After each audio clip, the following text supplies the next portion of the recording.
Enzo Recto, kalaban ang katiwalian at kasinungalingan, kakampi sa katotohanan at kabutihan. From a political perspective, parang feeling ko, i-expect natin yan. Kasi imagine if tinanggal ni PBBM si VP Sara as DepEd Secretary, for sure yung mga DDS, grabe yung magiging galit. No? So I guess nire-recognize pa rin ni PBBM yung political weight na dinadala ni VP Sara sa political circus na to.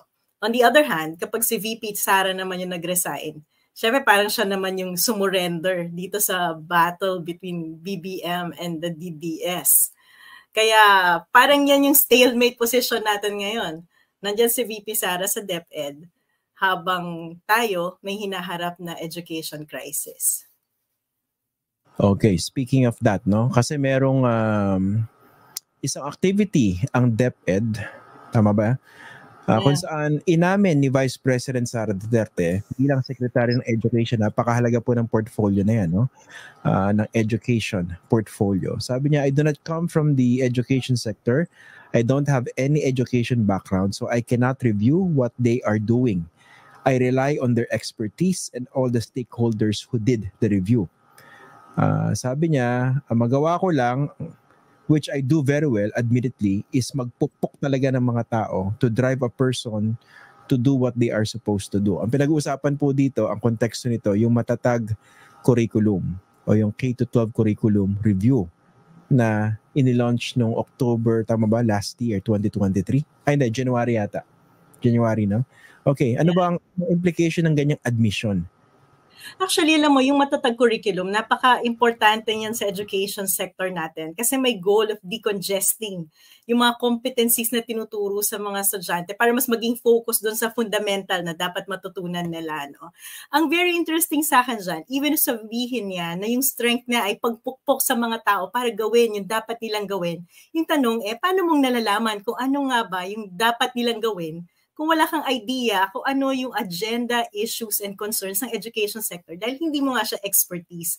So yun yung pinakamalaking question sa akin. Second, sige, assuming hindi mo yan competency, hindi mo yan field, I think it's very important na kapag binigay sa iyo yung trabaho, pag-aaralan mo siya, maglalaan ka ng panahon para intindihin siya. So hindi pwedeng kapag hinarap sa'yo, ma'am, ito na yung bagong curriculum. No comment ako dyan kasi hindi ko yan expertise, especially in the sector where you're expected to lead.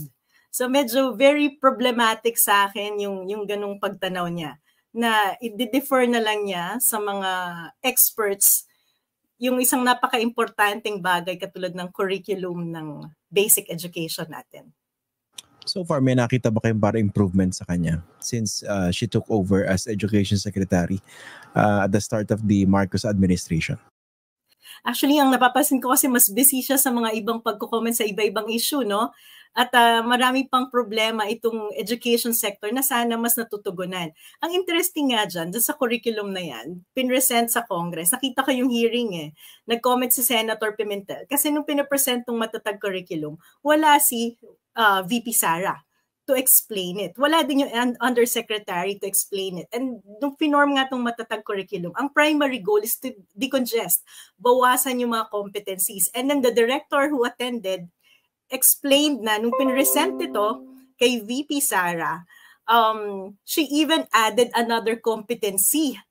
And that is yung pagdadagdag ng peace competency dito sa buong curriculum. Kaya yung tama yung tanong ni Senator Pimentel, akala ko ba ang goal natin is to decongest, bawasan yung competencies. And here you are, as the Secretary of DepEd, na nagdadagdag ng competency, tapos yung sa konteksto na sinabi niya, na hindi niya naiintindihan yung buong curriculum. So, very dangerous, no? Pinaglalaruan natin yung mga polisiya na very significant yung effect sa atin bilang mga mamamayan. This is the basic reason na ipinag-object ko lagi sa gobyerno. Yung parang kung ano-anong polisiya, gamble-gamble ka lang. Ito gawin natin.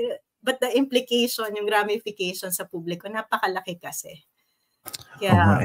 I don't even know where to start, no? Kasi po pinag-usapan natin yung competence. Tama yung sinasabi ni Professor Shelo, no? We're not expecting 100% competence. Although, syempre, kung susundin natin yung tamang standards, dapat talagang ilalagay mo sa education sector, for instance, yung may alam sa education sector. Example, ikaw, Professor Shelo Magno, kung hindi ka naman ekonomista, ano naman ang silbi mo sa Department of Finance, di ba?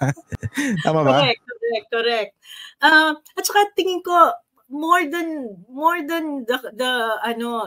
the person has to have an understanding gaano ba kahalaga tong sektor na pinanghahawakan mo. Kasi kung titingnan natin sa mga kwento niya, sa mga priorities niya over the few months or 2 years na nandyan siya, nagkaroon ng tree planting under the confidential fund dahil ito ay peace agenda. And then I think one good program na ginawa niya is to reduce the admin task. Yung memo to reduce the admin task of the teachers, that's very important. How it's going to be implemented, yun yung question. Kasi yung mga admin people na hinahire are temporary. Parang temporary people to take care of the admin task. Kailangan dyan plantilla Kailangan may competencies din. Kasi hindi pwedeng temporary individuals yung paggagawin mo ng mga admin. The teaching is important. The admin component is also very important. So kailangan malabi ni Secretary Sara ng DepEd na mapalaki yung plantilla, yung number ng mga tao na nandyan sa education sector. Hindi lang yan Actually, ito, konkretong implication sa atin. Binasa ko kasi yung EDCOM report medyo mahaba yan, diba? Kasi may mga ibang tao sinasabi, meron ba tayong education crisis? Wala tayong education crisis. Ramdam namin si VP Sara. Yung PISA score na pinag-uusapan natin dati na di ba kulelat yung Pilipinas, pag kinumpare mo yan sa performance ng ibang bansa, yung best learners natin ay average student lang sa Malaysia, Thailand, Brunei at Vietnam. At yung best performer natin, ang katumbas niya ay yung worst performer sa Singapore. So even if we spend a lot of money, or padala natin araw-araw yung mga anak natin, patapusin natin ng public schools or even private schools, yung skills na nakukuha nila is not enough to make them competitive in the labor market pag nagtrabaho na sila. So hindi lang to basic learning ng reading, math, or English. Ito ay nagtatakda ng kinabukasan ng mga kabataan. The extent of how we're going to address poverty in this country. Paano natin matatanggal sa kahirapan yung mga maraming tao sa buhay. That's why. Ito yung second din sa akin nung binabasa ko yung report. Ang sabi dito, pinapadala natin yung mga anak natin. Yung mga anak natin spends 12.9 years sa pag-aaral. Yung mandatory, di ba? Yung basic education from kindergarten to senior high school. 12.9 years. Pero despite that 12.9 years, yung equivalent quality ng education na natutunan nila, 7.5 years lang. And at grade 10, 90% ng mga bata hindi marunong magbasa. So talagang may education crisis tayo. And kung naiintindihan ng presidente at vice-presidente yung implikasyon nito, I think on their own, dapat hindi nila yung crisis daw. Sila na yung nagsasabi na, we really need an expert to address this problem.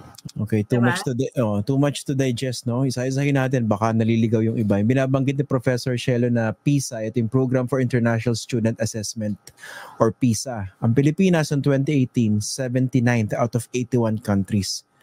Kulelat po. Pero syempre, alam naman natin sa Pilipinas, we always look at the bright side. Ito yung bright side. Noong 2022, ang laki na improvement natin. Alam niyo po ba? From 79th, naging 76 tayo. Out of 81 countries. Isipin niyo po yun, 3 places nag-improve tayo. Pero ibig sabihin, kulelat pa rin po tayo sa math, science, at saka reading comprehension. Oo. Siguro kung babalik rin natin yung talaan, nasa number 3 tayo. No? Parang ganon. Siyempre, I'm just being sarcastic kasi pasensya na, Prof. Shelo, dito sa programang ito, we really take pains to explain sarcasm. Okay? Napaliwanag po natin yan. Hindi po tayo pwede maging sarcastic na walang paliwanag dahil may mga tao po na hindi nauunawaan yon. Bunyog, bunyog, halikan na kasama ka. Bunyog, kapag buklod ay may pag-asa. Luzon, Visayas, Mindanao, isa ang pananaw. Sa bagong Pilipinas ang bunyog, isisigaw. Bunyog